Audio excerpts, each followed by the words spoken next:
मले काही तसा मटकाचा शौक नाही, पण तरी मी कधी कधी मटकतो. मटकली म्हणजे अशी मटकतो की मग कोणालाच आवरत. पण त्यापेक्षा महत्वाचं काम असते आपल्या भावासंग सकाळी सकाळी कुस्त्या खेळणं. आपल्या गावात वेगळंच वातावरण चालू आहे म्हटलं. ऊनही असते पण वरून पाणी येते, म्हणजे सूर्य महाराज आपल्यावर सुसू करतात. माझ्या भावाचे मग लय काम आहे, पण तो तेवढे काम करू नये.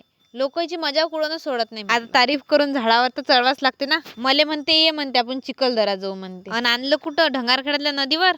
सध्या तर आपल्याला याच्यातच समाधान मानायला लागेल. कधी ना कधी तर चालत जाऊ आपण चिखलदरा. कधी तर प्लॅन बनी. प्लीज हा प्लीज 2 रुपये दे जा, भावानं मागतले. सध्या तर आपला प्लॅन निंदाचा बनलाय. असं नका समजू की मी लय कामाची आहे म्हणून. काही कामाची गिमाची नाहीये, शिकून राहिली सध्याच्या कंडिशन मध्ये. आपल्या वावरातला सनसेट एक नंबर. वावरातले काम तर चालूच राहते.